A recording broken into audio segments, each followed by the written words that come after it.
रोजमर्रा की जद्दोजहद से ही असली करिश्मा हो सकता है। दुनिया में ऐसी कोई जादू की छड़ी नहीं है जिसे घुमाते ही कोई इच्छा चमत्कारी रूप से सच हो जाए।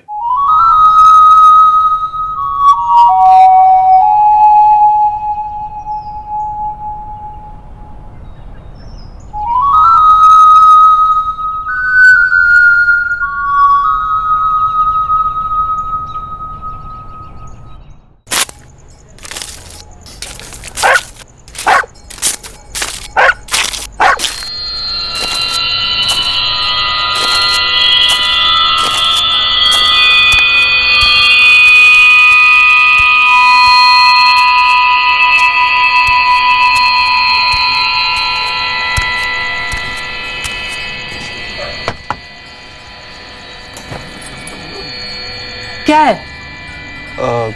गोविंद भाई है? नहीं, किधर गए? नरक में। जाकर नाके पे पूछो, पड़ा होगा कहीं दारू पी के।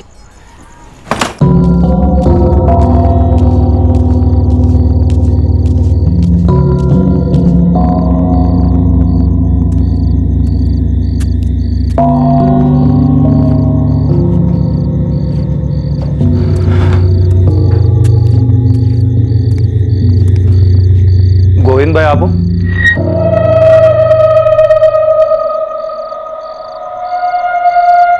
एक काम है आपसे। बोल।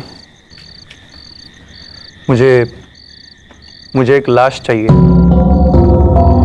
लाश? हाँ, लाश। मतलब किसी की लाश बिछानी है,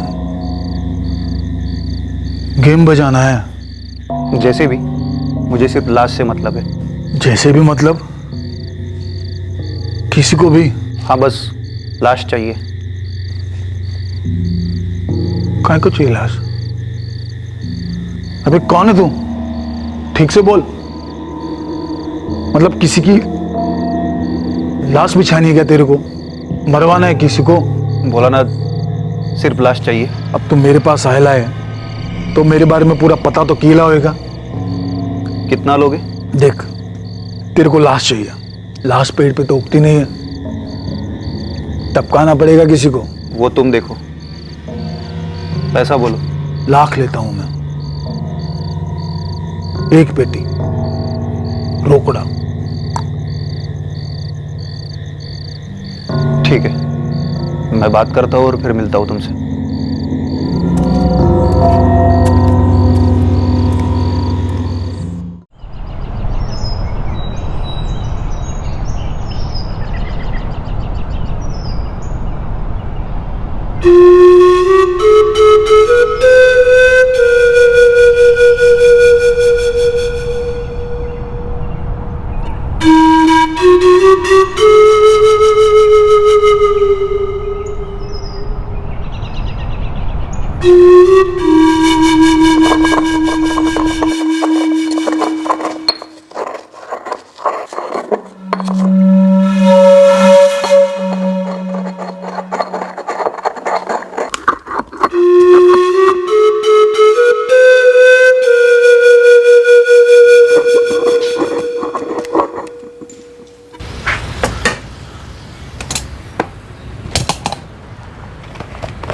तो कम करो विजय भाई, थोड़ा डिस्काउंट दे दो। जितना कम करना था उतना कर दिया, अब इससे भी कम में चाहिए तो फ्री मिलेगा। महंगाई खून चूस रही है विजय भाई। घर बनाऊं या घर चलाऊं कुछ समझ में नहीं आता, सब में पैसे पानी की तरह बहते। महंगाई से निपटने का तरीका है, उम्दा तरीका है। अगर 50 रुपए की असली कीमत 25 रुपए हो सकती है तो 50 रुपए की कीमत 100 रुपए भी हो सकती है। मतलब 50 रुपए का नोट 100 रुपए में बदल जाएगा? कैसे? क्यों नहीं बदल सकते? जादू टोना। जिस विज्ञान को इंसान समझ नहीं पाता, बस उस पर लेबल लगा देता है, जादू टोना। डॉलर का भाव क्यों चढ़ता है? कोई जादू टोना। तेल, क्रूड ऑयल, इसका भाव गिरता है लेकिन डॉलर का भाव कम नहीं होता। क्यों? कोई जादू टोना। मैं चलता हूँ विजय भाई, घर पे कारीगर मेरा वेट कर।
घोड़बंदर खाड़ी के पास बुरी तरह जली हुई लाश मिली है। सुबह किसी आदमी ने बॉडी देखकर फोन किया था। पेट्रोल टीम B7 साइट पर पहुंच गई है।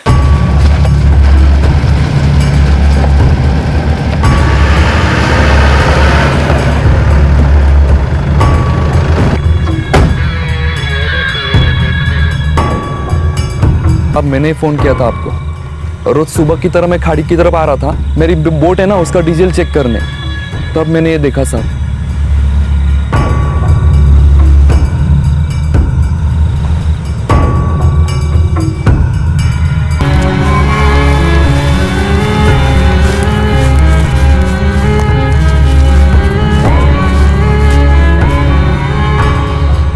बॉडी अभी भी काफी गर्म है सर। ऐसा लगता है लेट नाइट या फिर अर्ली मॉर्निंग जलाया गया होगा। कोई आइडेंटिफिकेशन? नहीं सर, पैर के जूते भी जल चुके हैं। कुछ मिला? अभी तक तो नहीं। जितनी चालाकी से बॉडी जलाई गई है, उससे लगता नहीं है कि इतनी आसानी से आंखों के सामने कुछ आ जाएगा। सर जारी रखो। डेफिनेटली मेल बॉडी है। हम टिश्यूज प्रिजर्व कर सकते हैं आगे डीएनए टेस्टिंग के लिए। बॉडी जब हमें मिली बहुत गर्म थी, शायद कुछ घंटों पहले जलाया गया था इसे। लगभग कुछ ऐसा ही हुआ होगा। कत्ल कब और किस तरह से हुआ ये बताना बहुत ही मुश्किल होगा, बट इतना बता सकता हूँ कि इस आदमी की हाइट 5 फुट 7 इंच के लगभग होगी। इससे ज्यादा बताना पॉसिबल नहीं होगा। किसी को भी नहीं देखा? इतना ध्यान नहीं गए साहब। क्या है, हाईवे है ना, पब्लिक आते जाती रहती है। देर रात को भी नहीं? नहीं, देर रात को तो कम हो जाती है पब्लिक, लेकिन सर खाड़ी की तरफ जाने वाले रास्ते पर कल तो कोई नहीं दिखा। मैडम जी, मैं तो अपनी दुकान 8 बजे बंद कर लेता हूँ। इसके पहले कभी किसी को खाड़ी की तरफ जाते देखा था? हाँ, ऐसे किसी को खास तो नहीं देखा मैडम, लेकिन ज्यादातर खाड़ी की तरफ वही मछुआरे लोग जाते हैं जिनकी वहाँ बोट बंदी हुई है। ये जो खाड़ी के पास बस्ती है, यहाँ जाके पूछो, यहाँ के प्रधान से मिलो, घर घर जाके पूछो कोई गायब हुआ है कि नहीं। होता है।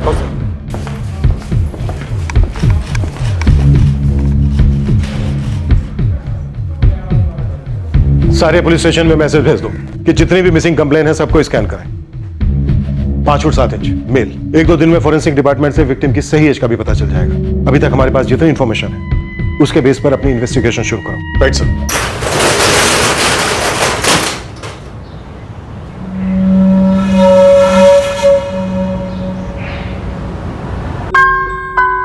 मैं निकल रहा हूं मंजरी।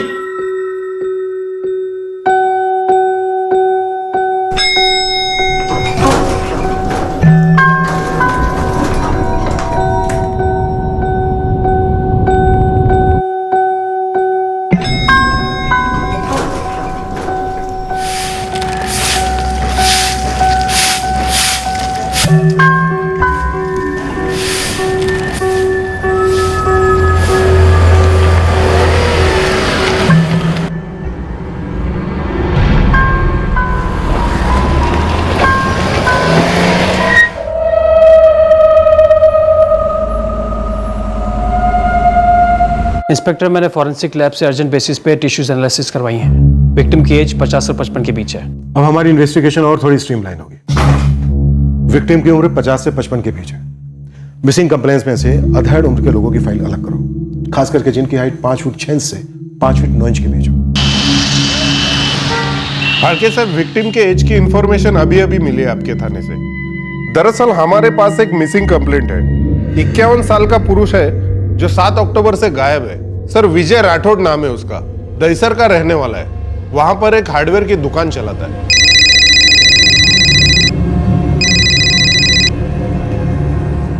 हेलो जी हाँ, मैं गीता राठौड़ बोल रही हूँ। आप कौन? क्या?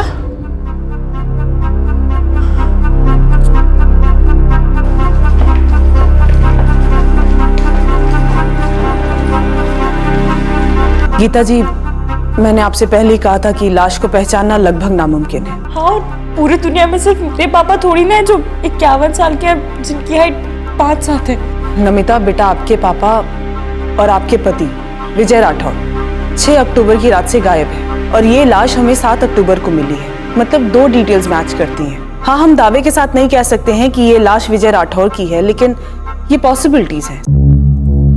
जली हुई लाश से हमें जितनी भी थोड़ी बहुत डिटेल्स मिली वो सब विजय राठौड़ की डिस्क्रिप्शन से मैच करता है।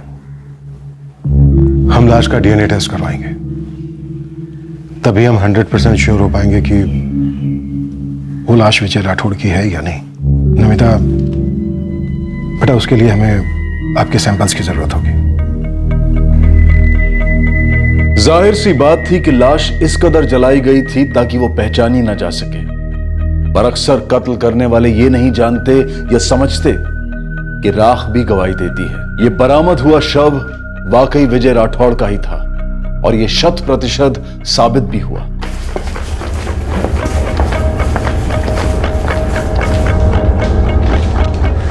सर, डीएनए रिपोर्ट्स के मुताबिक लाश विजय राठौड़ की है। फैमिली कंफर्म कर दो।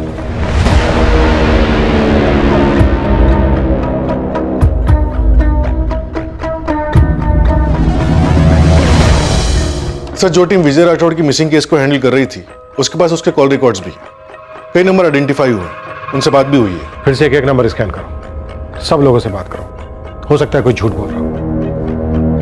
हमें पता लगाना है कौन और क्यों।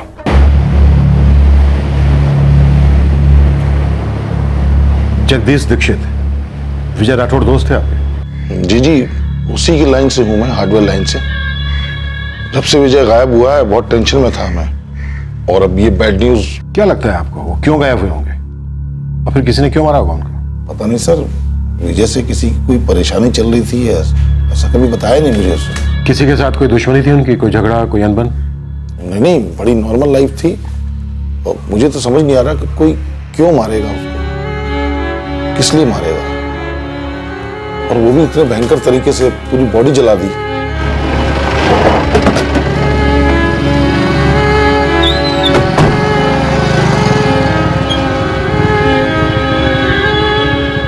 सर सच कहूँ तो जब मुझे पता चला कि विजय भाई 6 अक्टूबर को यहाँ से घर नहीं पहुँचे तो मुझे बड़ा अजीब लगा। अच्छा, उस दिन या उससे पहले विजय का किसी कस्टमर से कोई झगड़ा हुआ हो या किसी से कोई दुश्मनी?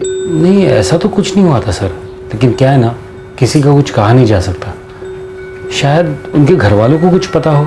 मेरी लास्ट बात हुई थी पापा से। कब हुई थी? 6 अक्टूबर को। कितने बजे? ये कुछ रात के 8 बजे होंगे लगभग। जब वो अपनी शॉप बंद कर रहे थे तभी मैंने उन्हें कॉल किया था। ना बेटा, खाने पर वेट मत करना, तुम और मम्मी खा लेना है। लेकिन पापा आप जा कहाँ रहे हैं? कुछ काम है, लेट हो सकता हूँ। और मम्मी को बोलो वेट ना करे, चाबी है मेरे पास, आ जाऊंगा मैं। कुछ भी नहीं बताया कहाँ जा रहे थे? आपको कोई अंदाजा है गीता जी? नहीं, उस रात वो घर नहीं लौटे तो नेक्स्ट टाइम हमने मिसिंग रिपोर्ट लिखवाई थी। उस वक्त तक पापा का फोन स्विच ऑफ हो चुका था। जरा सोच के ध्यान से बताइए, याद कीजिए। सालों पहले दबा मामला भी हो सकता है। क्या उनका कभी किसी से झगड़ा हुआ था? किसी दोस्त से, रिश्तेदार से, कस्टमर से, या फिर किसी अजनबी से? नहीं, ऐसा कुछ नहीं था। लेकिन अगर कुछ ऐसा हुआ हो जो उन्होंने हमें नहीं बताया है तो मैं नहीं कह सकती। गीता जी, तुषार गोयल कौन है? तुषार गोयल? मैंने नाम पहले कभी नहीं सुना।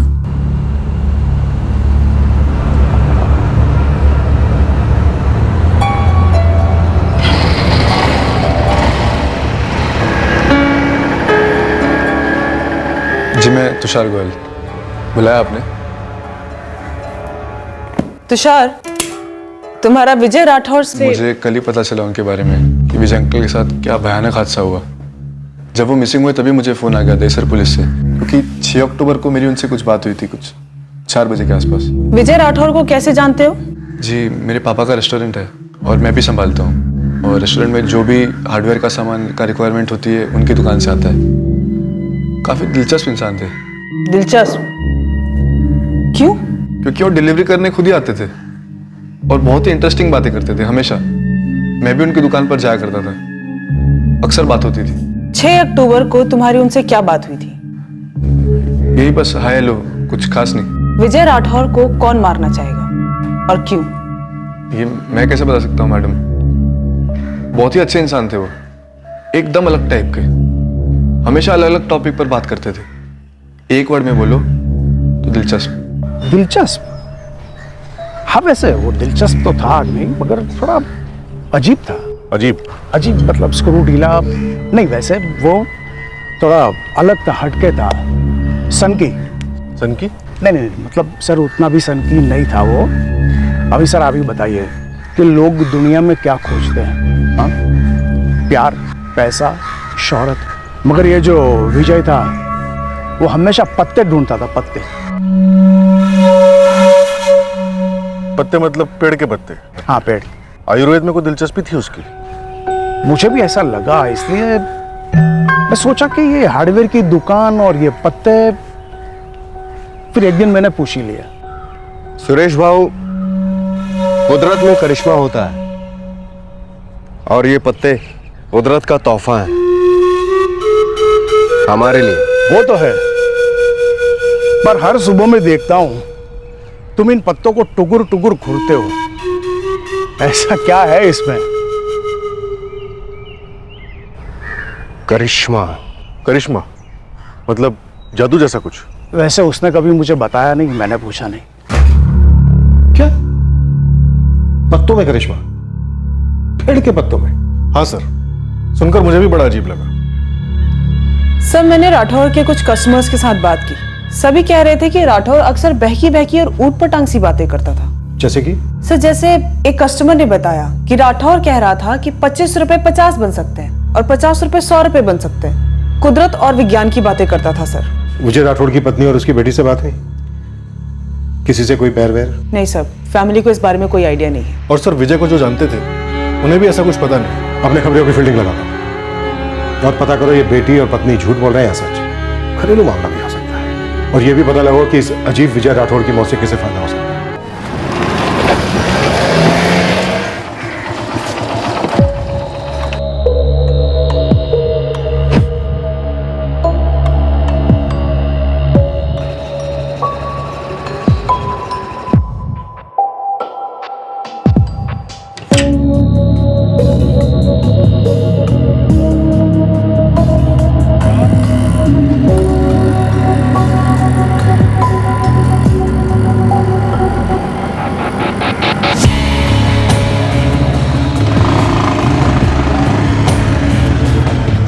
सलाम साहब।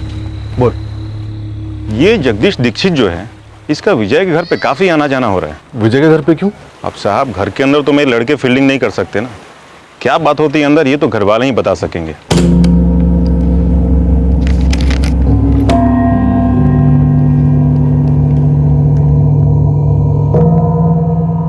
बेटा, जगदीश का विजय की पत्नी गीता के साथ कोई चक्कर वक्कर चल रहा है क्या? हो भी सकता है। ये जगदीश उसके घर पे तभी जाता है जब गीता घर पे अकेली हो और नमिता कॉलेज गई हो। नमिता का कोई अफेयर वेफेयर नहीं है कॉलेज में मैडम, 3 दिन फुल टाइम नजर रखी है मैं उस पर। कॉलेज के बाद किसी से मिलने जाती थी? ना मैडम, उसकी 2-3 सहेलियां उन्हीं के साथ रहती है वो। मैंने अपने खास लड़कियों से नजर रखवाई है उस पर, कोई लफड़ा नहीं है, कम से कम कोई बॉयफ्रेंड वाला लफड़ा नहीं है। सर, जगदीश दीक्षित का आना जाना किसी पुराने लोन को लेकर है जो जगदीश ने विजय से लिया था, उसी को सेटल कर रहा है और उसी के लिए उसके घर जाता है। मतलब कोई अफेयर नहीं है? सर, खबरों ने काफी गहरा टटोला, अफेयर के चांसेस लगभग 0 है। और सर, ये विजय राठौर की बेटी नमिता, इसके अफेयर के बारे में अभी कुछ नहीं पता चला है। सब नमिता अपने पिता के साथ काफी क्लोज थी, तो फादर की मर्डर के बाद वो काफी सहमी रहती है। और फादर उसका काफी अजीब था, जो पत्तों को घूरता था। मैं सोच रहा था विजय की पत्नी गीता से पूछताछ की जाए, आखिर पता तो चले ये पत्तों का माजरा है क्या।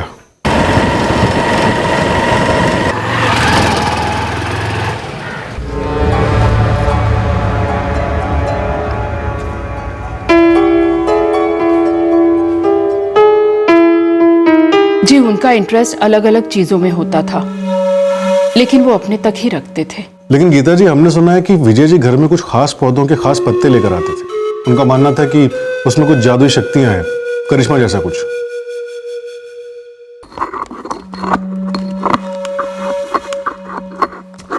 उन्होंने ऐसे मुझे कभी कुछ नहीं बताया, मगर हाँ, हर सुबह वो कुछ पत्ते कूटा करते थे। कुछ लोगों से वो ये भी बोलते थे कि वो पैसों का मोल बढ़ा सकते हैं, मतलब 50 का नोट 100 रुपए का कर सकते हैं। उन्होंने मुझे ऐसा कभी कुछ नहीं बताया,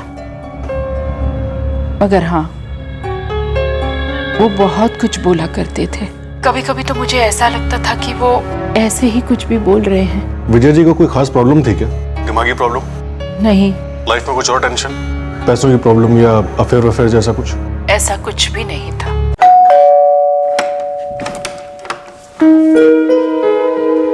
जी जी, मेरा नाम तुषार गोयल है। मैं आपके पति विजय राठौड़ जी को अच्छी तरह जानता था। उन्हें विजय अंकल बुलाता था मैं। बोलिए। क्या मैं अंदर आ सकता हूँ?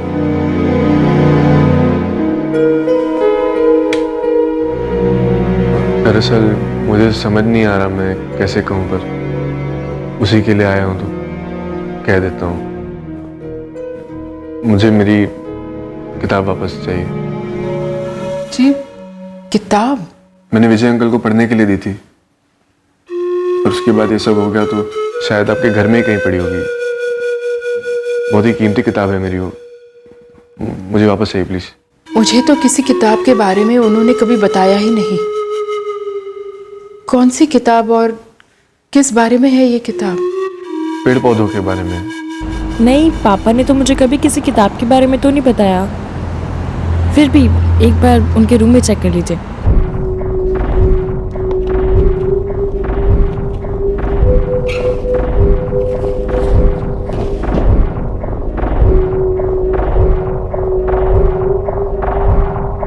आंटी, कहीं किसी और कमरे में? नहीं, अगर यहाँ नहीं है तो कहीं और नहीं हो सकता।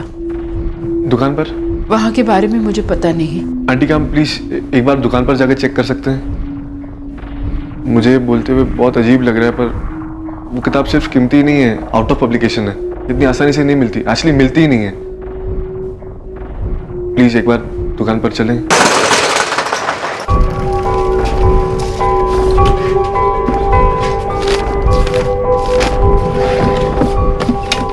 तुषार, ये विजय पत्तों में इतनी दिलचस्पी क्यों रखते थे? आपको नहीं मालूम? नहीं मालूम, तभी तो तुमसे मैं पूछ रही हूँ। इस बारे में उन्होंने मुझे कभी कुछ बताया ही नहीं।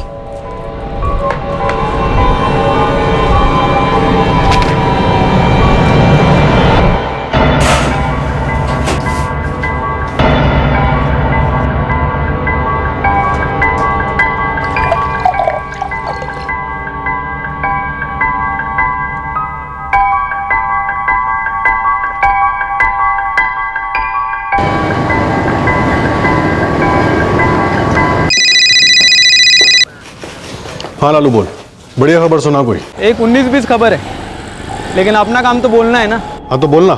साहब, अपना अर्चिता बाहर है ना। कल रात को मैं वहाँ बैठा था एक हिस्ट्री शीटर के साथ में, गोविंद कदम, वही जिसको आपने लास्ट टाइम अंदर किया था। गोविंद कदम? हाँ, वो बेवड़ा। हाँ वही, अभी बेल पे बाहर है वो। लेकिन साहब, उसने ना एक अजीब सी बात बताई। क्या है ना गोविंद भाई, बहुत पनौती टाइम चल रहा है। 3-4 हफ्ते हो गए वो विजय राठौड़ के मर्डर को, लेकिन अब तक एक टिप नहीं मिल रही पुलिस वालों को देने के लिए। ना कोई सुपारी की खबर, ना कुछ ना कुछ। अरे ऐसे ही मार दिया होगा यार। ऐसे का क्या मतलब है गोविंद भाई? ऐसे ही टाइम पास के लिए या किसी सुपारी के नेट प्रैक्टिस के लिए? हाँ नहीं नहीं, ऐसे ही मतलब लाश के लिए। लाश के लिए? नहीं, मैं कुछ समझा नहीं। अरे कुछ दिन पहले ना मेरे पास ढक्कन आया, बोला मेरे को तेरे से एक काम है। मैं बोला बोल, किसी को मार के टपकाना है क्या तेरे को? बोला कोई भी चलेगा, बस लाश चाहिए। क्या क्या बात कर रहे हो गोविंद भाई? लाश चाहिए थी, लेकिन किस लिए? ये तो उस ढक्कन को ही मालूम। मैंने दोबारा पूछा, किसी खास आदमी को मार के टपकाना है तेरे को? हाँ, फिर क्या बोले वो? किसी को भी मारो, कोई भी चलेगा, मेरे को बस लाश चाहिए। और इस लाश का खरीदार कौन था? मैंने पूछा गोविंद से, तो वो बोल रहा था कि उस दिन इतना पियला था कि उसने उस पार्टी से नाम वाम कुछ भी नहीं पूछा। बोल रहा था कि बाद में वो आदमी भी नहीं दिखा। लालू एक काम कर, इस गोविंद को अभी के अभी थाने लेकर। साहब, ये गलत है साहब, ये गलत है। अरे वो तो मैं लालू खबरी को एक बात बोला प्राइवेट में कि ऐसा एक येड़ा मिला था मेरे को, उसने आपके सामने मुंह फाड़ा और आप मेरी साहब। ए नौटंकी, सीधे सीधे बोल दे, क्यों टपकाया विजय राठौड़ को? हाँ, कैसी बात कर रहे हैं साहब? अगर सच में मैंने टपकाया होता तो उस ढक्कन लालू खबरी को ये बात बोलता क्या मैं?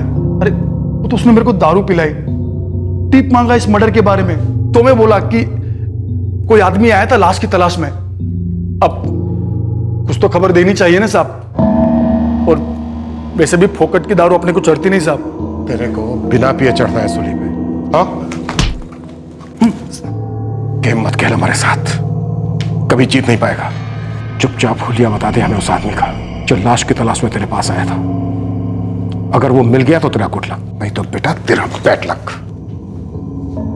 अमित, इसका चार्जेस बुलवाओ। साहब ये गलत है साहब।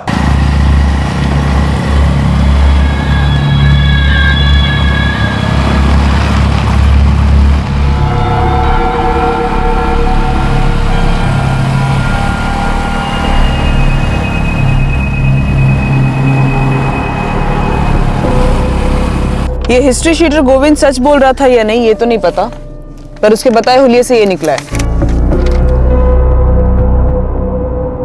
एक काम करो, हेल जाओ और पता करो ऐसा कोई आदमी है भी या नहीं। सर, सारे थाने डिस्ट्रिक्ट के साथ साथ पूरी मुंबई में भी सस्पेक्ट का स्केच भेज दिया। और तुषार गोयल आदमी लगे उसके पीछे। सर, ये केस भी सच में बड़ा अजीब है। एक हार्डवेयर शॉप चलाने वाला आदमी पत्तों में दिलचस्पी रखता है। ये बुक की क्या बात कर रहा था तुषार? सर, मेरे तो कुछ समझ में ही नहीं आ रहा है। कुछ दिन पहले आपके पुलिस स्टेशन से मंजू मैडम मुझसे पूछ रही थी कि ये तुषार गोयल कौन है। फिर आपने मुझसे पूछा कि पत्तों का क्या माजरा है मेरे पति की लाइफ में। फिर ये तुषार गोयल खुद मेरे घर में आकर के पत्तों की किसी कीमती किताब के बारे में बात कर रहा था जो उसने मेरे पति को दी थी। सर, मुझे तो ऐसा कुछ याद नहीं है कि मेरे पति ऐसी कोई किताब लाए हो और मेरे सामने पड़ी हो, और वो भी किसी से उधार लेकर।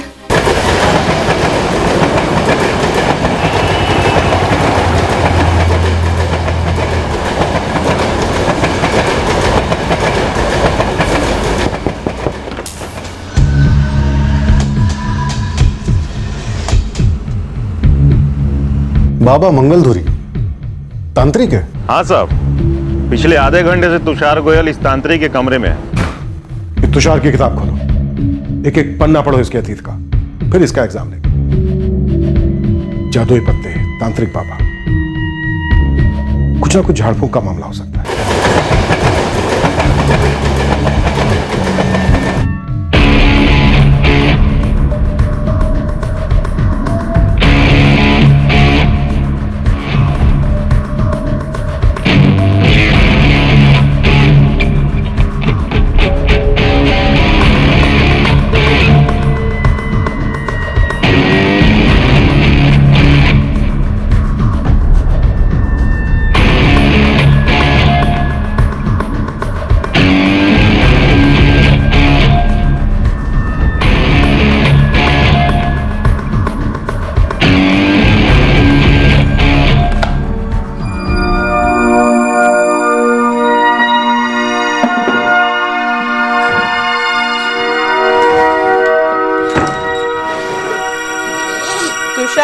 तुषार बेटा।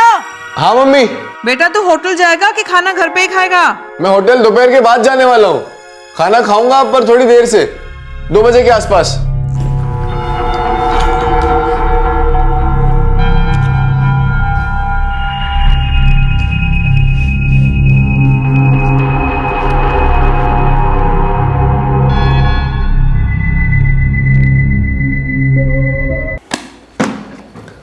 अबे क्यों टेंशन ले रहा है, पास हो जाएगा तू।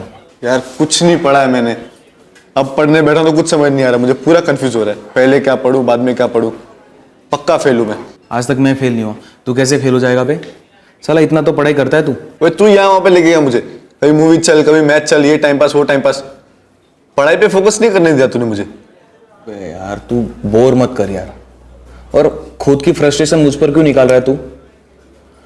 और तू दूध पीता बच्चा है जो मेरी बातों में आ जाएगा। तो तेरी बातों में आकर ये हाल हुआ है मेरा, सीरियसली। साले तू मेरी बातों में आकर फंसा है। तो चल एक सॉल्यूशन बताता हूं तुझे। क्या सॉल्यूशन?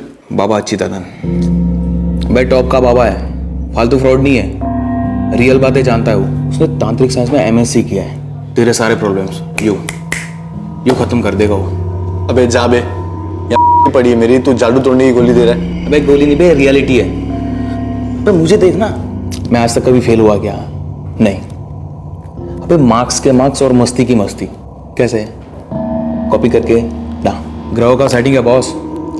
मैं तो कहता हूँ तू एक बार स्टडी कर ले इस सब्जेक्ट पर, तुझे समझ में भी आएगा। मैं तो कहता हूँ कि तू भी एक बार चल, छोटी सी एक पूजा कर ले, फिर देख लाइफ में कैसा करिश्मा होता है तेरे।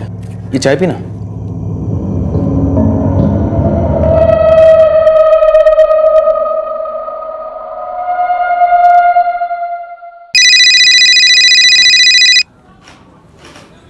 बोल मुकेश, क्या कुंडली है तुषार गोयल की?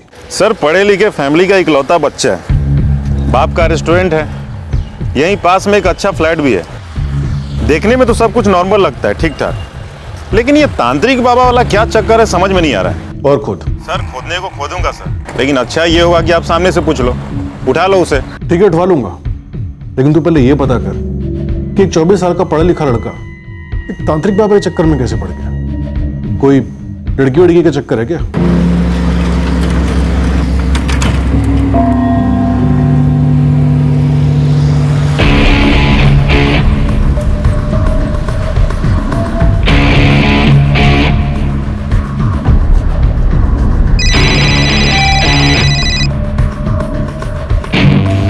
बोल मुकेश। सर आपने जो स्केच दिया था लाश की तलाश करने वाला बंदा, वो इस तुषार के बाप के रेस्टोरेंट में काम करता है। पक्का वही है जिसने गोविंद से लाश मांगी थी? साहब 90% वही है, अभी देखा उसे, साइकिल लगाकर रेस्टोरेंट के अंदर गया। मैं तो बोल रहा हूँ इस तुषार को स्केच वाले को दोनों को उठा लो, लगता है आपका केस क्लोज करने का टाइम आ गया।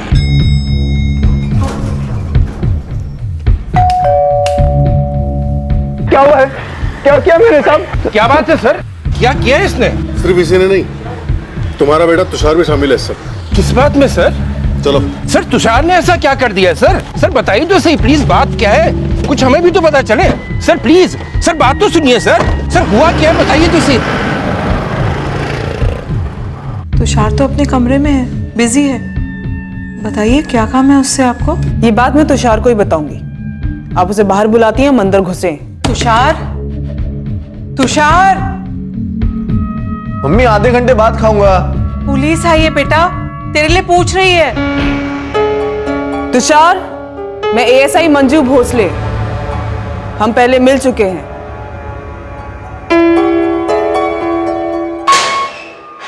अरे साहब। हाँ साहब, साहब यही था वो ढक्कन जिसको लाश चाहिए थी।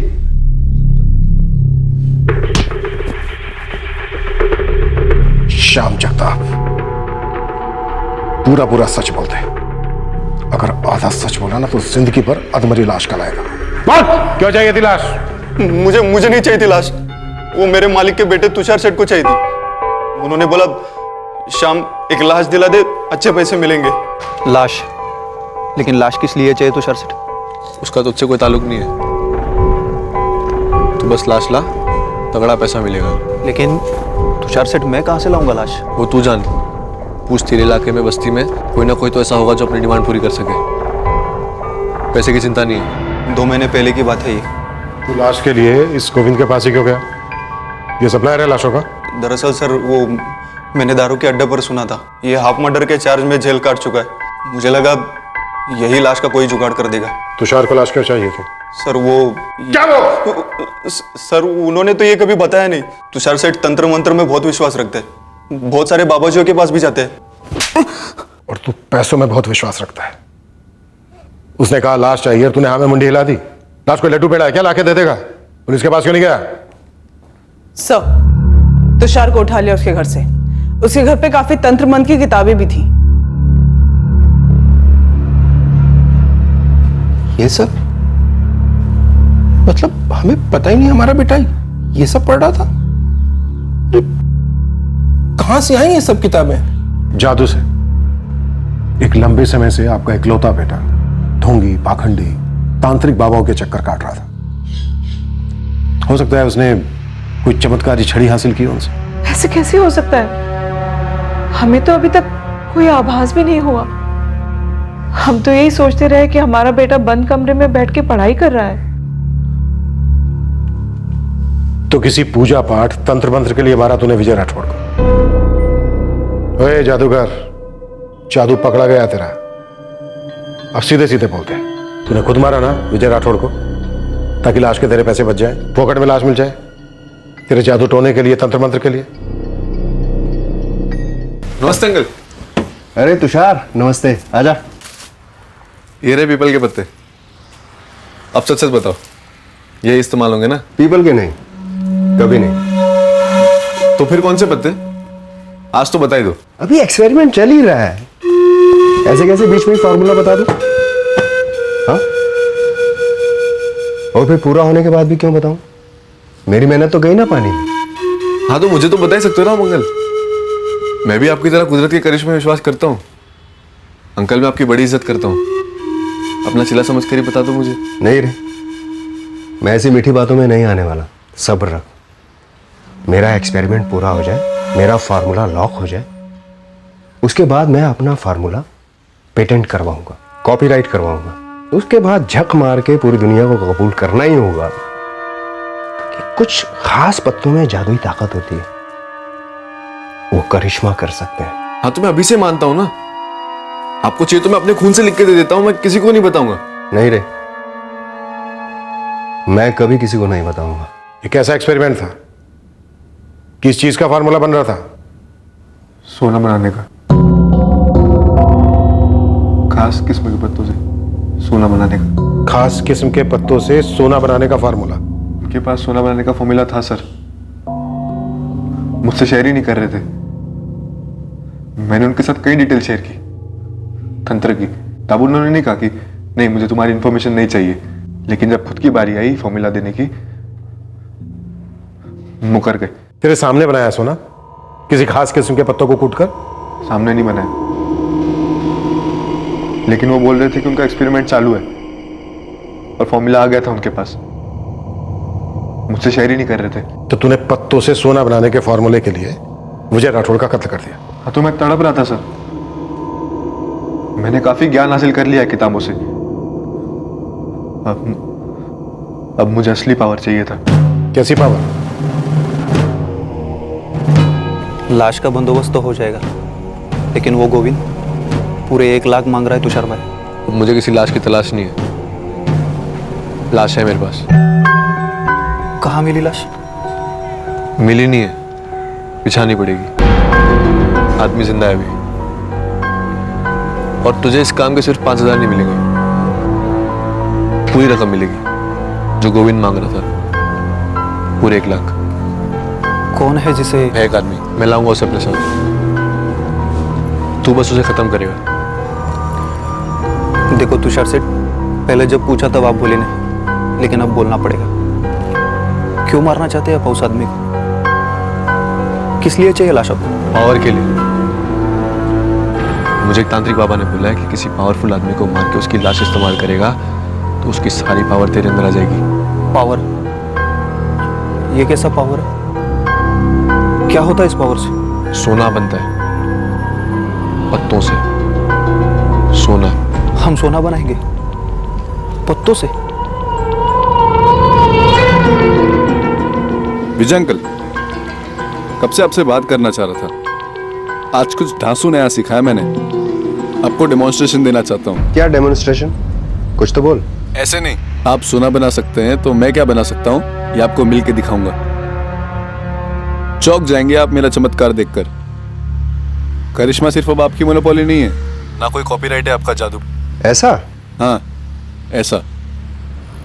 मिले? कहाँ और कितने बजे?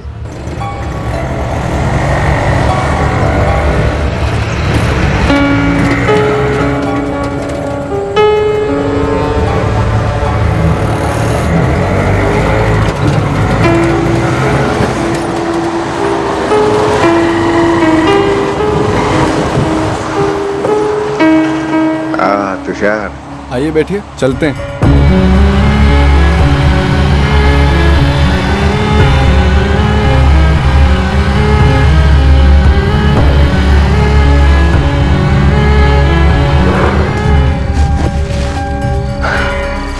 अच्छा, तो यहाँ डेमोन्स्ट्रेशन है तेरा? जी। अच्छा, किस चीज से क्या बनाने वाला, उतना तो बता ही दे। नहीं, पहले आप बताओ, पत्तों से सोना कैसे बनाते हैं? फॉर्मूला चाहिए मुझे। बेटा, अगर मुर्दे को जिंदा करने का चमत्कार भी तू मुझे दिखाएगा ना, तो भी मैं अपना सोना बनाने का फार्मूला तुझे कभी नहीं बताऊंगा। ऐसा तो मैं आपको जिंदा आदमी को मुर्दा बनाने का चमत्कार दिखा देता हूँ, और वो आदमी कोई और नहीं, आप होंगे। और आपके साथ साथ आपका सोने वाला फॉर्मूला भी खाक। जान से मारने की धमकी? धमकी नहीं दे रहा, एक्चुअल में मारने वाला हूं आपको। श्याम, श्याम!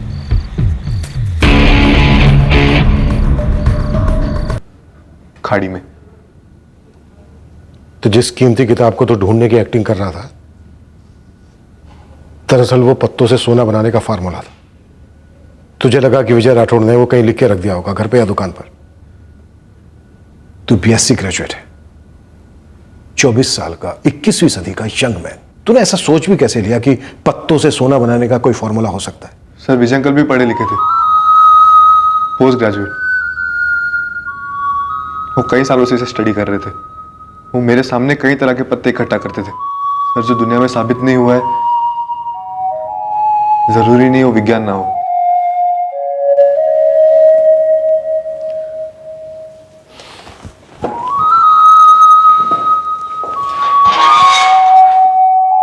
आपके बेटे ने विजय राठौड़ का कत्ल कबूल कर लिया है। मगर मैं ये नहीं मानता।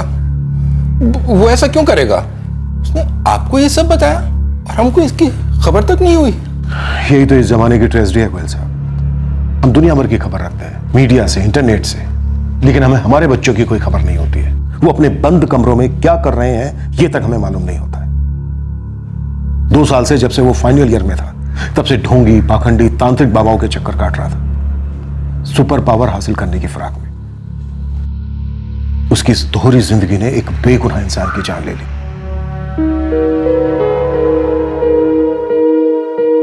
गीता जी, नमिता, क्या विजय जी वाकई सीरियसली इस तरह का एक्सपेरिमेंट कर रहे थे? मुझे तो मजाक ही लगता था। कभी बोलते थे कि इस महीने से राशन मत लाना, सारे डब्बे अपने आप से ही भर जाएंगे। मुझे भी हमेशा मजाक ही लगता था। हमने भी सुना है कि विजय जी अक्सर ऐसी बातें करते रहते थे। और ये लड़का तुषार, जो उनकी पत्ते से सोना बनाने वाली बातों में आ गया और उसने विजय जी को मार डाला, अब खुद तो जेल जाएगा ही और उसका मुलाजिम भी जाएगा, जो पैसों की लालच में आकर बेवकूफ बन गया।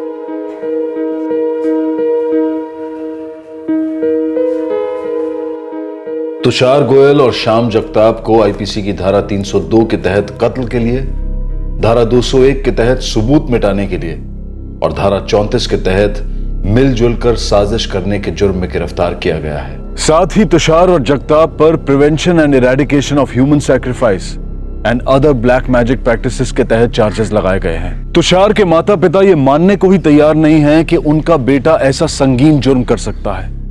दरअसल किसी के लिए भी ये मानना मुश्किल लगता है कि एक पढ़ा लिखा, आज की सदी का शहरी लड़का इस तरह की हरकत करेगा। लेकिन देश विदेश में ऐसे हादसे आए दिन होते आए हैं और हो रहे हैं।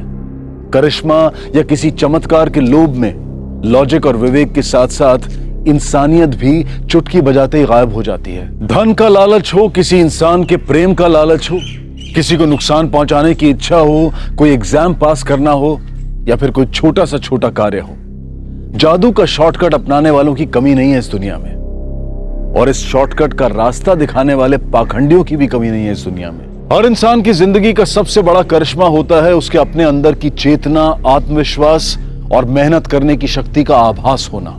और यही एक पावर होती है जो इंसान को जिंदगी के हर उतार चढ़ाव का संतुलित मन से सामना करने की ताकत देती है।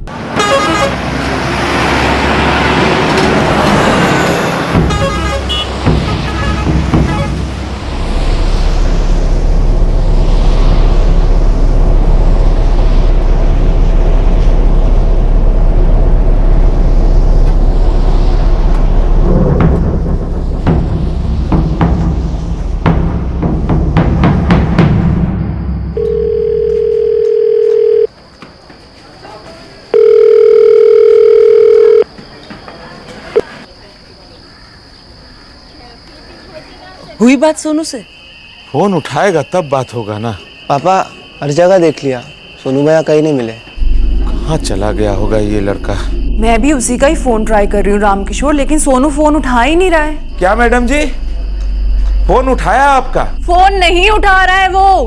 मैं उसका नंबर ट्राई कर रही हूँ, सिर्फ रिंग जा रही है, फोन नहीं उठा रहा। फोन नहीं उठा रहा है? हम भी सब जगह ढूंढ लिए मैडम जी, पता नहीं हमारा सोनू कहाँ चला गया है। सोनू के पापा भी काफी बेहाल हैं। देखो कविता, मेरे ख्याल से और वेट करने का कोई पॉइंट नहीं है, पुलिस की हेल्प लेते हैं। पापा मैं भी आपके साथ चलूंगा। और हम भी चलेंगे आपके साथ। ठीक है, चलो।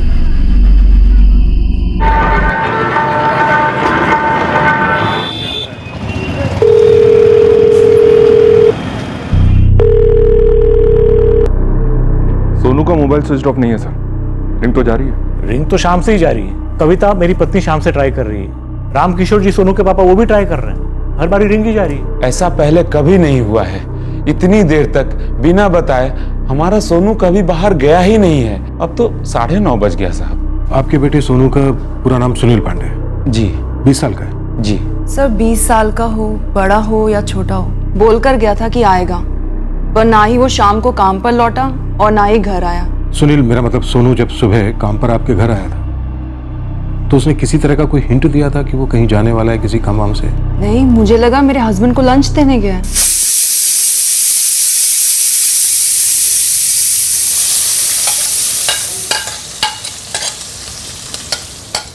हाँ जी, मैं कह देनी हूँ, सोनू टिफिन दे जाएगा आपको, ठीक है? Okay bye. सोनू सुन, एक काम कर, अपने रंजीत सर का डब्बा पैक कर दे और उनको ऑफिस दे आ। जी मैडम।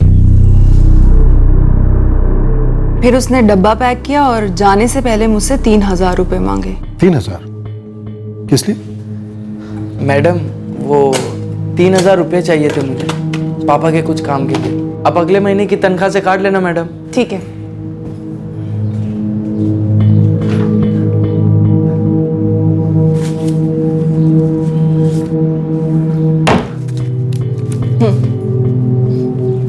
बहुत ख्याल रखते हो अपनी फैमिली का, अच्छे बेटे हो। Thank you madam.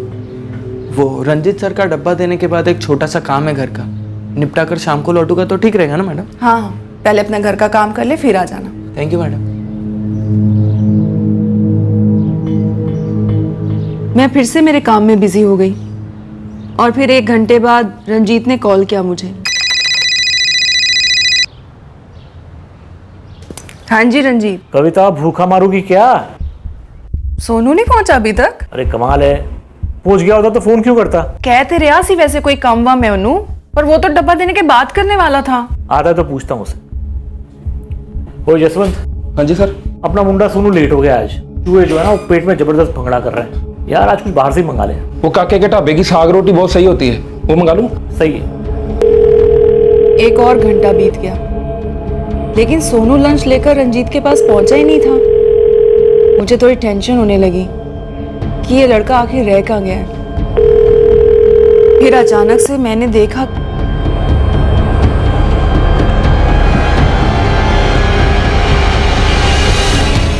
उसने टिफिन पैक किया, लेकिन वो टिफिन लेकर नहीं निकला।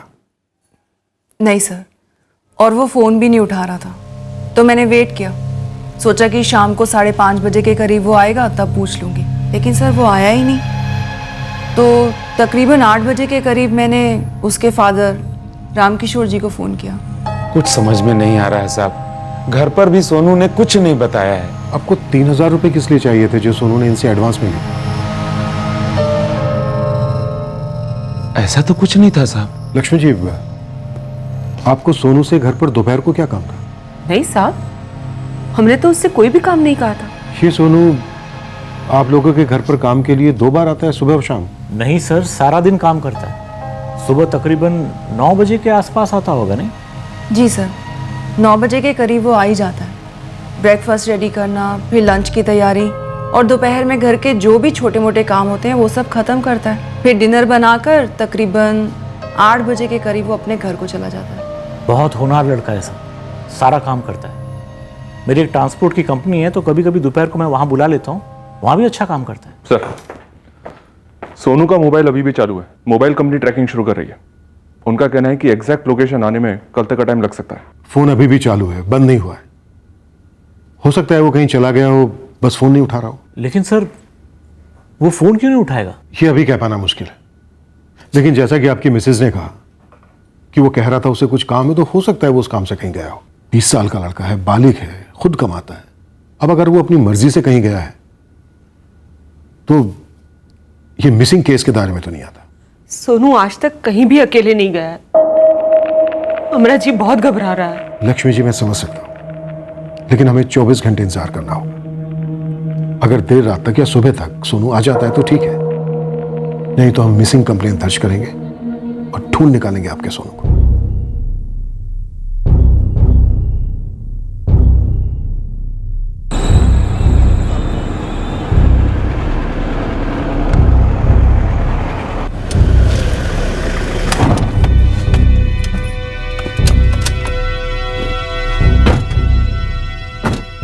राम किशोर जी, वैसे मुझे इंस्पेक्टर की बात सही लग रही है। हो सकता है कि सोनू कहीं किसी काम से ही गया हो और ना चाहता हो कि आप लोग उसे रोके।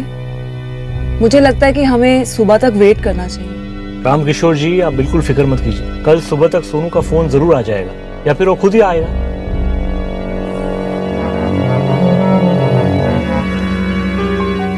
पापा कल सुबह फिर से सोनू भैया को फोन करते हैं, और अगर भैया कल सुबह भी फोन नहीं उठाएंगे तो फिर से पुलिस स्टेशन जाएंगे।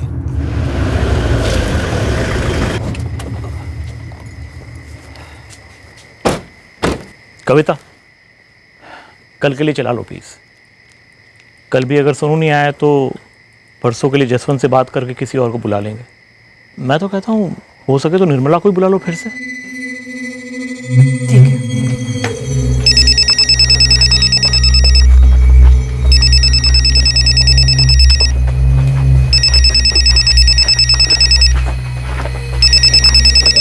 सिर्फ मारा नहीं, दफनाया भी जा चुका था। क्या सोनू की खोज कभी जमीन के नीचे तक पहुंच पाएगी, जहां सोनू हमेशा के लिए सो चुका था? क्या कभी किसी को पता भी चल पाएगा कि सोनू का कत्ल हुआ और क्यों हुआ?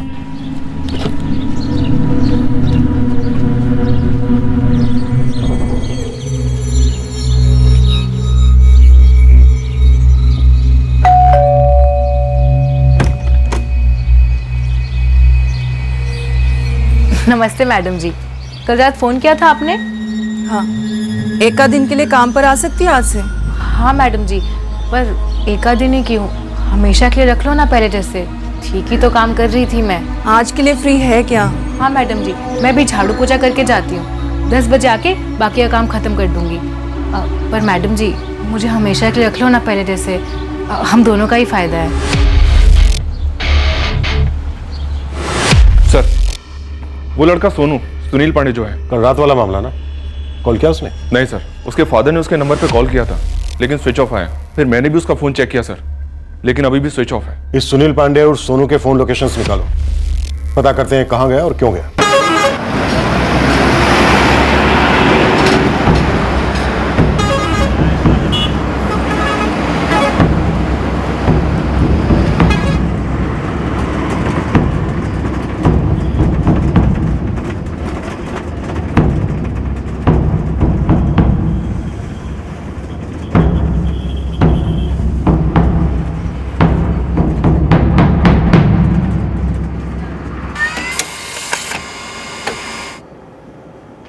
सर कल दोपहर 1:25 पर सोनू की फोन लोकेशन अमृतसर बस अड्डा है।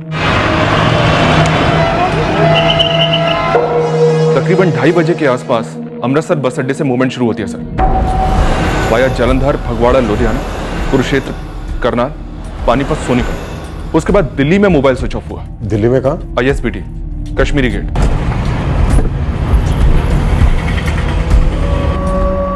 आखिरी लोकेशन दिल्ली? जी सर। ये सोनू दिल्ली क्या करने गया होगा?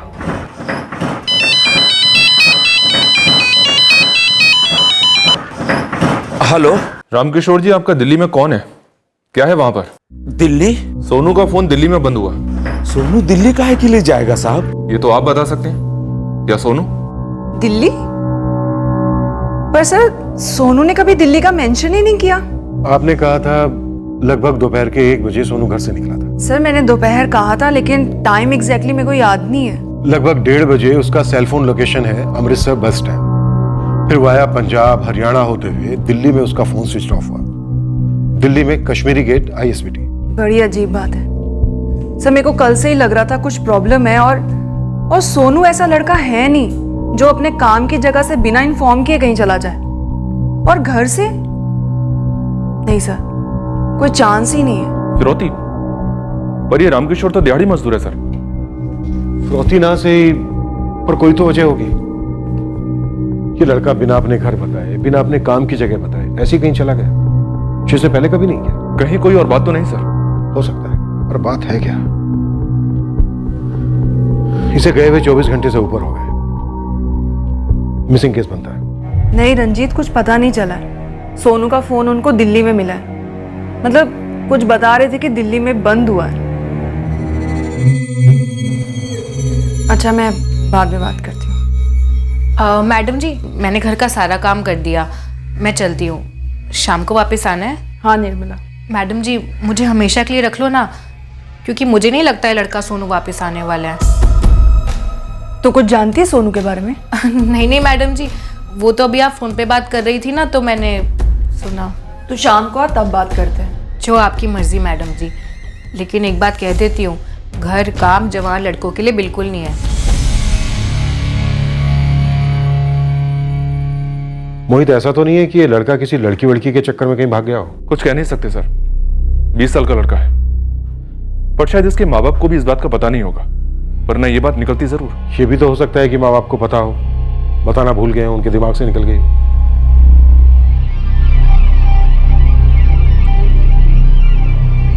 ना, हमारा सोनू ऐसा नहीं कर सकता।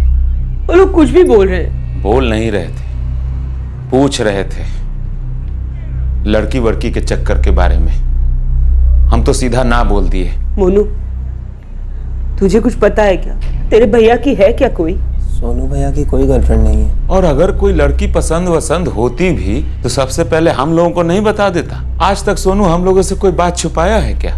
तो फिर खुद कहाँ छुप गया हमारा बिटुआ? हमारे सामने क्यों नहीं आता?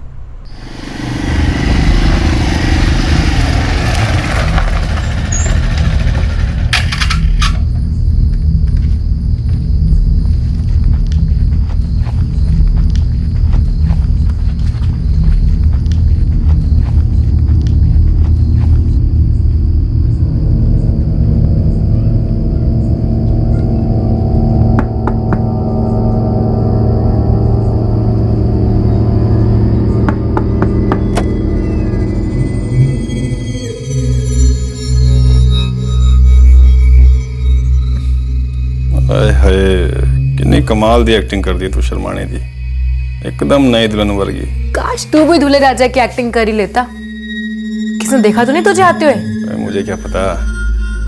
वैसे कदों तक रहेंगी तेरे माँ बाप कर दूं बाहर? परसों तक नहीं लौटेंगे। पूरे 3 दिन तक अकेली हूँ मैं इस घर में। अच्छा, तो मेरी शर्मिली दुल्हन, चल तेरे अकेलेपन का इलाज कर दिया। हाँ जी, हाँ जी, हाँ जी, हाँ जी।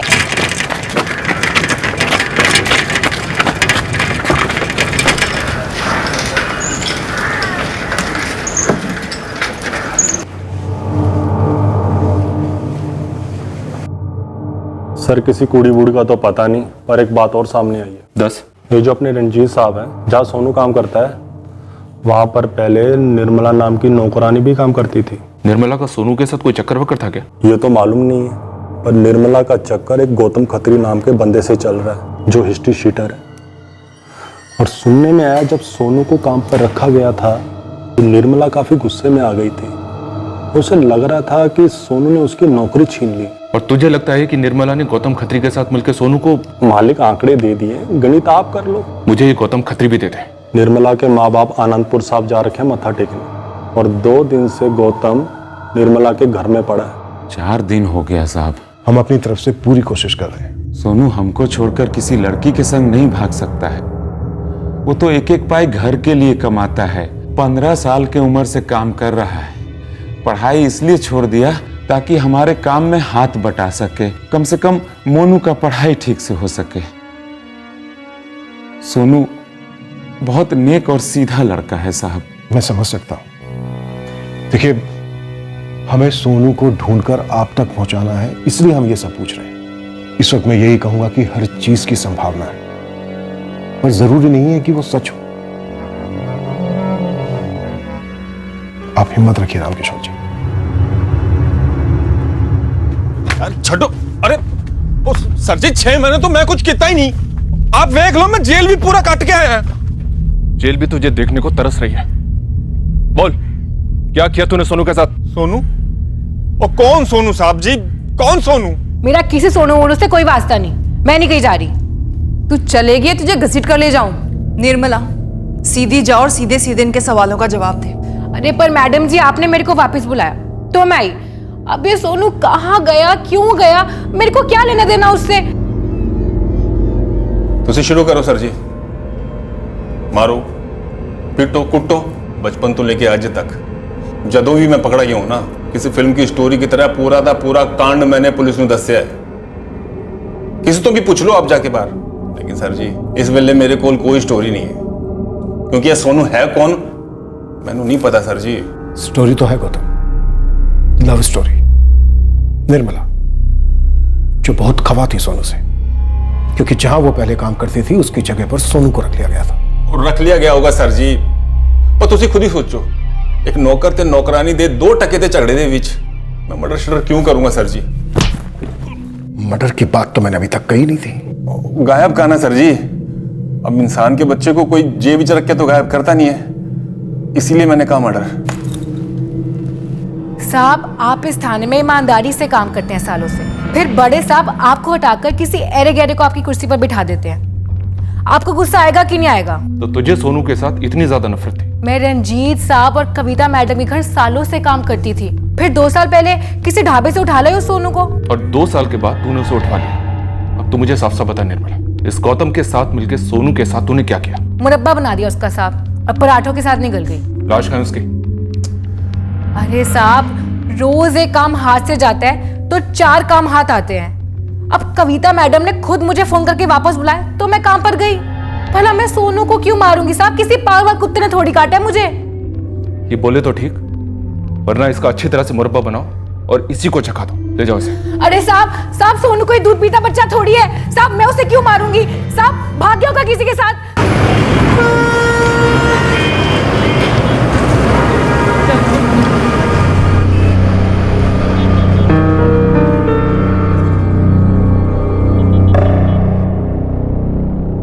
अमृतसर जलंधर हाईवे पर टकरीवाल के पास है ढाबा जी।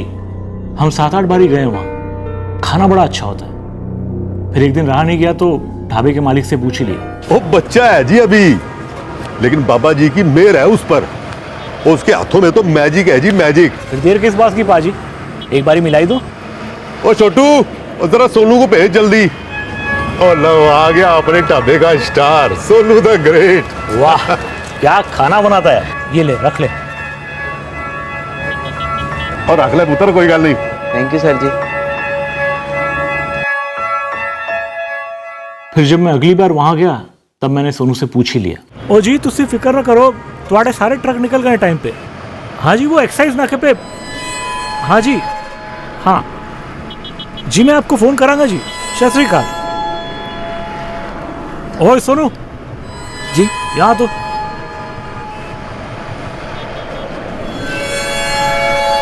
पिछली बार तूने कहा था कि तू राणा नगर अमृतसर का रहने वाला है। हाँ सर जी। मतलब इतनी दूर से तू रोज आता है खाना बनाने? दरअसल मैंने शुरुआत यहीं से की, यहीं सीखा और यहीं पे लगा हूँ। कितना देता है कर्जा से? 2000। क्या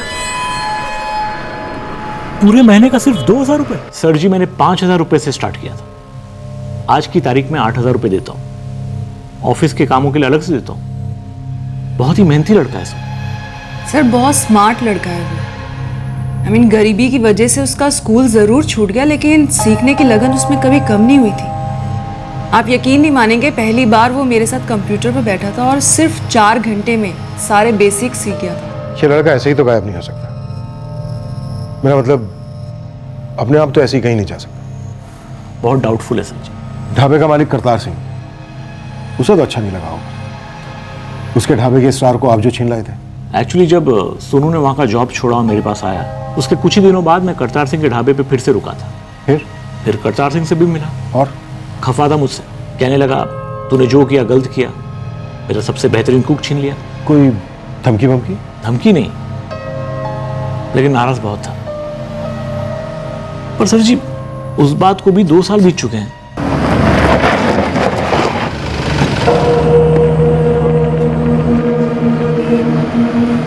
सर जी मैंने धमकी दी थी, पर उस आदमी को नहीं, सोनू को दी थी धमकी। और चल दफा हो यहाँ से, नहीं करता तेरा मैं हिसाब। की कर लेगा तू? पाजी ऐसा तो ना कहो पाजी, मैंने इतने सालों इतनी मेहनत से आपके यहाँ काम किया है, खाना बनाया है, वो भी इतने कम पैसों में। ओ चुप कर कमीनिया, खाना बनाया है। और प्याज और लहसुन के बीच का फर्क नहीं मालूम था तेरे को। मैंने हाथ पकड़ पकड़ कर सिखाया तेरे को। पोछा नहीं मारना आता था तेरे को, फिर भी तेरे को रख लिया मैंने अपने ढाबे पे तरस खा के। पाजी आपका यह एहसान मैं कभी नहीं भूलूंगा, पर रंजीत सर का घर बिल्कुल मेरे घर के पास में है, पैसे भी दुगने दे रहे, वो दुगने से भी ज्यादा। तो दफा होना यहाँ से। पाजी हिसाब कर दो ना पाजी। करूंगा पुत्र, एक न एक दिन मैं तेरा हिसाब जरूर बराबर करूंगा। सिर्फ खाना बनाना नहीं सर जी, जीने की तमीज सिखाई थी मैंने उसे। सिर्फ 15 साल का था जब वो यहाँ आया था। एक एक चीज मैंने उसे अपने हाथों से सिखाई थी, बिल्कुल एक गुरु की तरह। और वो दगा दे गया साला। और उस दगा के 2 साल बाद तुमने अपनी गुरु दक्षिणा वसूल कर ली, उसे गायब करके। जिसने भी आपको यह खबर दी है कि मैं सोनू पे गुस्सा था, गुस्से में मैंने उसे धमकी दी, तो सर जी खबर तो खबर होती है, और जरूरी नहीं है कि हर खबर सच्ची हो। हाँ तो सच क्या है आप बताइए। सच ये है साहब जी कि हाँ मैंने तब उसका हिसाब नहीं किया था, लेकिन 6 महीने बाद मैंने उसके वो 2000 रुपये उसके कार भेज दिए थे उसके बाप के पास। जाओ पूछ लो उनसे। 2 साल पहले छोड़ गया था, बच्चा था, अपना ही बच्चा था, और बच्चों से बदला लूं इतना छोटा मैं नहीं हूं साहब जी। ये सोनू वाकई में गुमशुदा है, या फिर ये एक मर्डर केस है जिसे हम एक मिसिंग केस समझ रहे हैं? लेकिन मर्डर की तरफ अभी तक कोई ठोस इशारा तो नहीं मिला है सर। नहीं मिला है, बस एक बार गौतम के मुंह से मर्डर निकला था। एक नौकर ते नौकरानी दे 2 टके ते झगड़े दे बीच मैं मर्डर शर्डर क्यों करूंगा सर जी? लेकिन सर मर्डर केस बनने के लिए किसी मोटिव का होना जरूरी है, कोई तगड़ा सस्पेक्ट हो। अब ये निर्मला, गौतम और वो ढाबे वाला करतार सिंह, इन तीनों के मोटिव्स काफी हल्के हैं सर, और इन तीनों के स्टेटमेंट में कोई झूठ भी तो नजर नहीं आ रहा है। बहुत अजीब है, इस केस में अभी तक हमें कुछ नजर नहीं आ रहा है।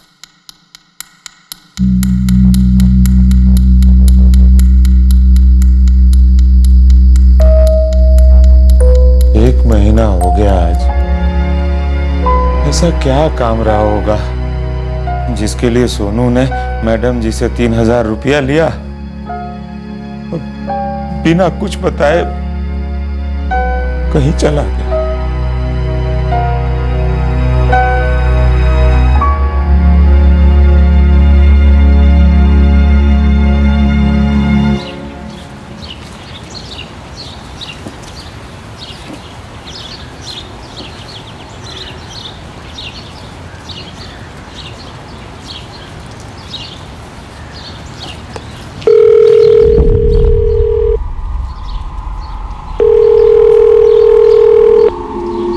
डेढ़ महीने के दर्दनाक सन्नाटे ने सोनू के भाई मोनू को हताश कर दिया था।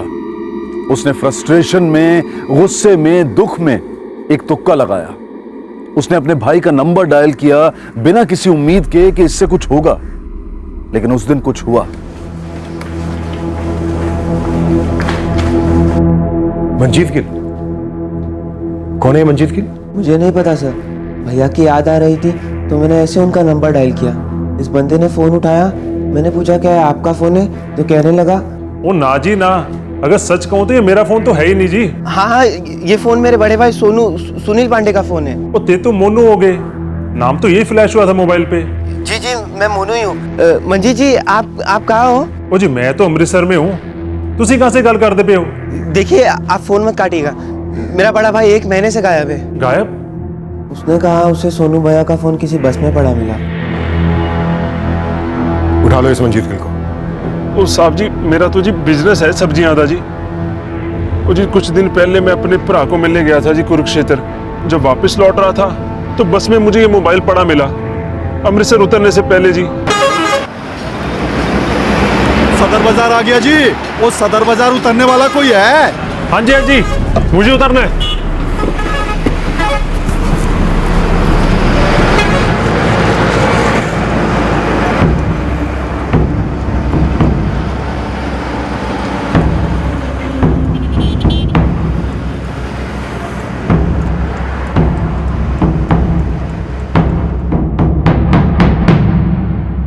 रब दी सो सर जी, मैं झूठ नहीं दस रहा। मुझे फोन बस में पड़ा मिला था जी। मैं तो इन बंदों को भी नहीं जानता, कभी मिला तक नहीं जी मैं इन बंदों से। कब की बात है? 4 सितंबर की बात है जी। मैं अपने भरा को मिलने गया था कुरुक्षेत्र। तकरीबन कुछ 2 हफ्ते हो गए होंगे जी। और इन 2 हफ्तों में तुम्हें एक बार भी इस बात का ख्याल नहीं आया कि चलो पता करते हैं फोन किसका है? सर सच कहा तो मैं फोन के बारे में भूल ही गया था सर। वो कल रात मैंने अपनी फोन डायरी निकालने के लिए बैग में हाथ डाला तो तब मुझे ये फोन मिला। मैंने देखा तो बैटरी डेड थी। मैंने उसे चार्ज किया तो सर आज सुबह इस मोनू का फोन आया था जी। ये जो कुरुक्षेत्र वाली बस थी दिल्ली से आ रही थी? जी सर, दिल्ली से। दिल्ली से।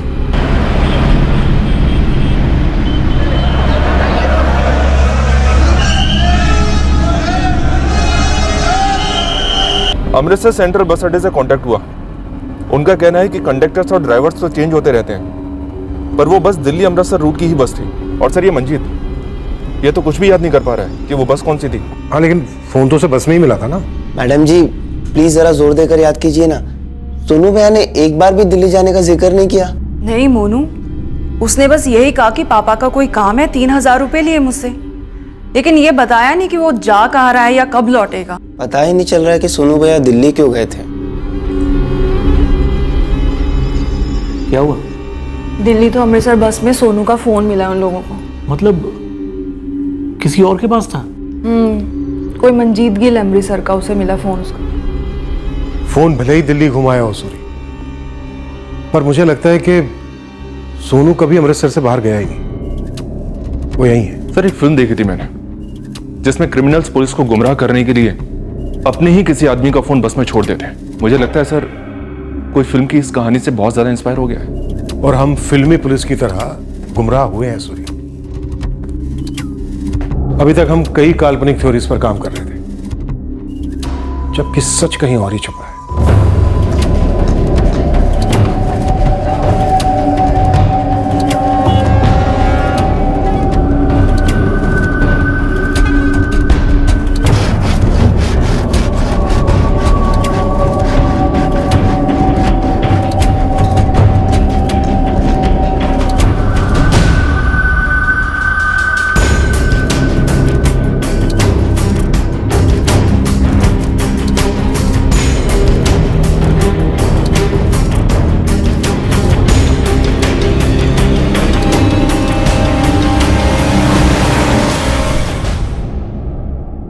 नो सर, सोनू की अपनी फैमिली के साथ कोई प्रॉब्लम नहीं है। वो तो अपने माँ बाप को, अपने छोटे भाई को बहुत प्यार करता है। सोनू ने बताया नहीं था कि वो 3000 रुपए क्यों ले रहा है? आप लोग ये सवाल मुझसे चौथी बार पूछ रहे हैं। सोनू के मिलने तक ये सवाल दर्जनों बार पूछा जा सकता है मैडम। हर बार ये सवाल अलग होता है, पर मेरा जवाब तो वही है ना। ऐसा आपको लग रहा है कविता जी। क्या बात है सर? आपने कहा मेरी पत्नी कविता भी यहाँ है। जी, हमें आप दोनों से बात करनी थी। लेकिन मेरी पत्नी कविता कहाँ है सर? बलवंत सर उनसे पूछताछ कर रहे हैं। आप बैठेंगे यहाँ? सोनू को क्यों मार डाला? क्या? ये क्या बेहुदा सवाल है? सिंपल सा सवाल है कविता जी। सोनू को किसने मार डाला? आपके हस्बैंड ने या फिर आपने? आप अपनी नाकामी छुपाने के लिए इस हद तक गिरेंगे? हम पर आरोप लगाएंगे? आरोप नहीं लगा रहे रंजीत ठकराल, जो हकीकत है बस उसकी डिटेल मांग रहे हैं। अरे कौन सी हकीकत? वही जो तुम्हारी पत्नी कविता हमें साफ साफ बता चुकी है कि तुमने सोनू का कत्ल कर दिया। क्या? क्या? मेरे हस्बैंड ने कहा कि मैंने सोनू को मारा? जी, और उन्होंने ये भी कहा कि दिल्ली अमृतसर बस में सोनू का फोन आपने रखवाया था। तुम्हारी पत्नी कबूल कर चुकी है कि तुमने ही सोनू को मारा है और तुमने ही सोनू का फोन उस बस में रखवाया। Nonsense, absolutely nonsense. अब हमें साफ साफ ये बताओ कि तुमने उस फोन को खुद बस में रखा था या किसी को भेजा था? ये सरासर झूठ है। मैंने सोनू का फोन वोन नहीं रखवाया है। तो फिर किसने रखवाया? आपके हस्बैंड रंजीत ने? मेरी वाइफ ने ऐसा कहा। हाँ, और ये भी कि कत्ल तुमने किया है। अरे मनगढ़ंत बातें ये जो आप लोग कर रहे हैं। गेम खेल रहे हैं आप लोग हमारे साथ। मर्डर कोई गेम नहीं होता है कविता जी, संगीन जुर्म होता है जो आपने किया है। सोनू की कातिल हैं आप। झूठ बोल रहा रंजीत, कातिल मैं नहीं हूं, वो है। उसी ने सोनू को मार डाला, गोली मार दी सोनू को, और मैं कुछ भी नहीं कर पाई।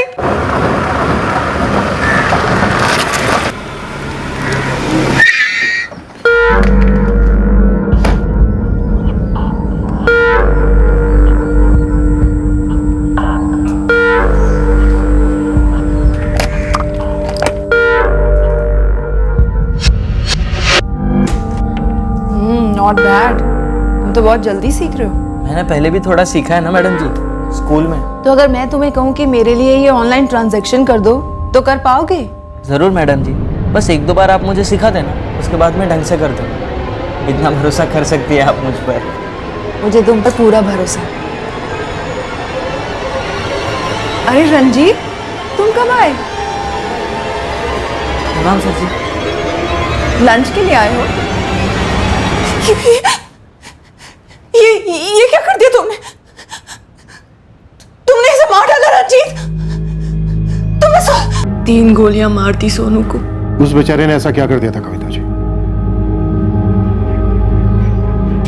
ये क्या कर दिया तुमने? हाँ, क्या कर दिया? क्यों मार दिया? बोलो ना, बोलो। तुमसे कुछ पूछ रही, बताओ क्या किया था? क्या किया था उसने? बताओ ना। नहीं सोनू, ऐसा मत करो ना। सुबह आ जाओ, शाम को भले ही छुट्टी कर लेना। मैं बोल रही हूँ ना तुम्हें, मेरी बात मानो, सुबह आ जाओ। सच्ची? वाह, वेरी गुड सोनू। तुम सुबह आओगे ना, तब आराम से बैठ कर बातें करेंगे। मैं सब कुछ अच्छे से एक्सप्लेन करूंगी तुमको। हाँ, अरे बाबा कोई बात नहीं, तू लेट आ जा थोड़ा। ठीक है, बाय।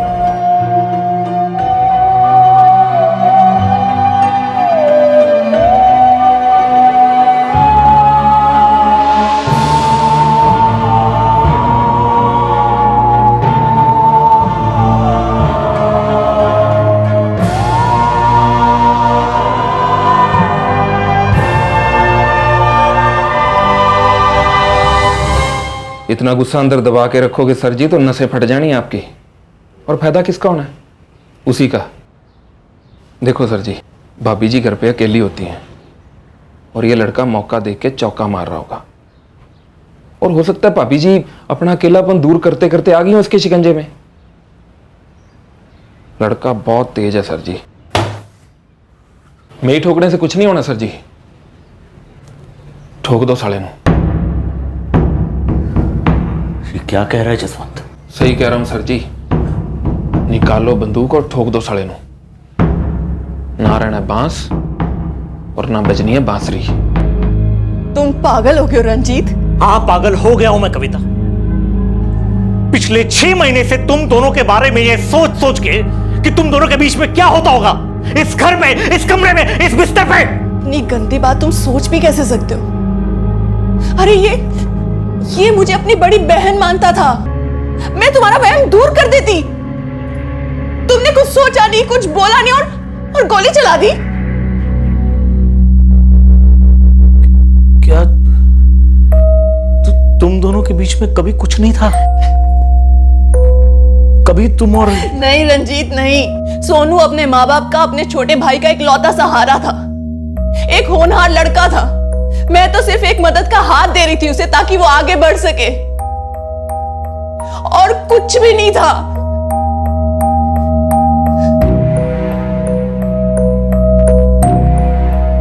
देखो सर जी, जो होना था वो हो गया। अब मरे हुए को जिंदा तो कर नहीं सकते, तो अब कुछ तो करना पड़ेगा। कुछ ऐसा करना होगा कि लगे जो हुआ है वो कभी हुआ ही नहीं।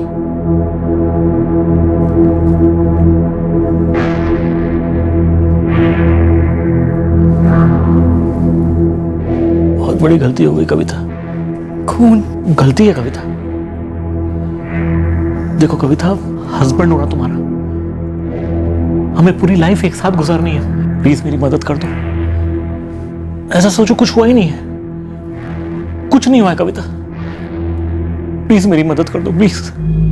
मैं उसकी बातों में आ गई थी, चुप रहकर उसकी मदद की मैंने।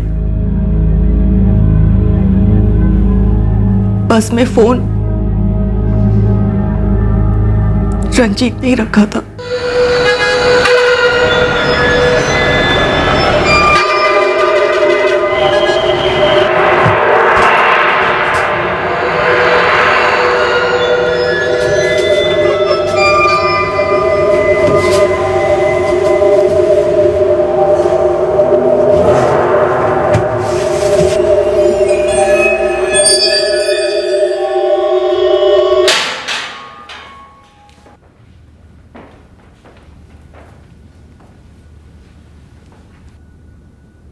तुम दोनों को क्या लगता है कि हमने तुम दोनों की अलग अलग क्वेश्चनिंग करके तुम दोनों को आपस में भिड़वा दिया और सच सामने आ गया?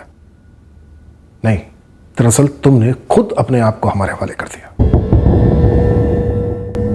दिल्ली तो अमृतसर बस में सोनू का फोन मिला उन लोगों को। मतलब किसी और के पास था? अमृतसर का ही कोई मंजीत गिल है, उसे मिला था सोनू का फोन। जसवंत ने कहा था कि बस से अलग अलग रूट पे भेजी जाती है। अब पूरे फंसे, फोन पुलिस के हाथ लग चुका है, अब क्या करेंगे? मुझे नहीं पता रंजीत, तुमने जो किया वो गलत था, और आज तक जो हमने किया और जो करते आ रहे हैं वो भी गलत ही है। देखो कविता, जो हो गया सो हो गया, ठीक है ना? अब बस हमें शक से बचना है और पुलिस को हमसे दूर रखना है। कब तक शक से बचते रंजीत? अपने किए से कब तक भागते? हमें तुम दोनों पर पहले से ही शक हो गया था कि इन मीठी मीठी बातों के पीछे कुछ तो है जो बहुत खट्टा है, इसलिए हमने तुम दोनों पर पैनी नजर रखी हुई थी।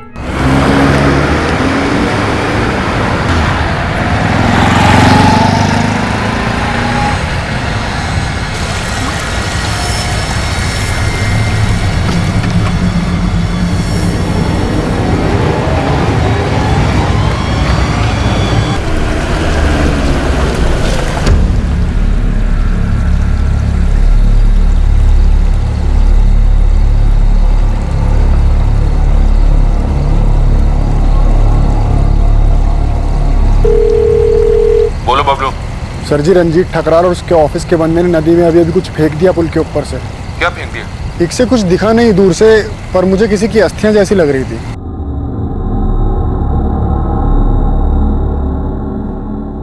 जसवंत, बाई चांस अगर पुलिस को हम पे शक हो गया तो घर की तलाशी हो सकती है, और सामने वाले प्लॉट की भी। तुम आज रात घर आ जाओ, अस्थियां खोद निकालते और फेंक देते कहीं। पुलिस की डाइविंग टीम द्वारा लंबे सर्च ऑपरेशन के बाद भी पुलिस को सोनू की अस्थियां मिली ही नहीं, जो रंजीत और जसवंत ने उस नदी में फेंकी थी।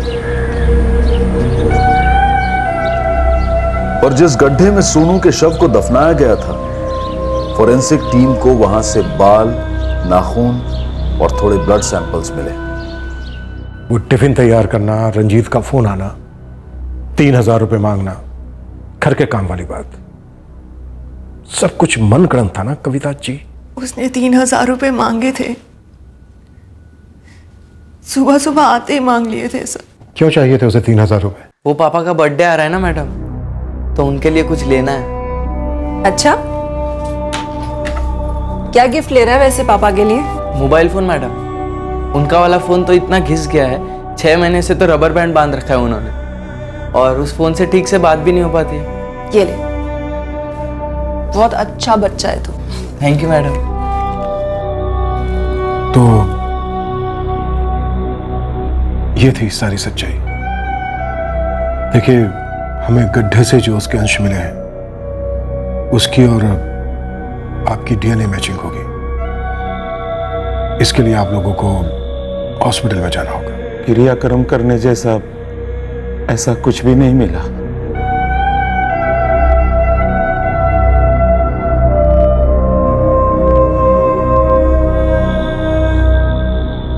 सभी आरोपियों पर आईपीसी की धारा 302 के तहत मर्डर के और धारा 201 के तहत सबूत मिटाने के चार्जेस लगाए गए हैं। डीएनए टेस्ट के रिजल्ट्स अभी आने बाकी हैं।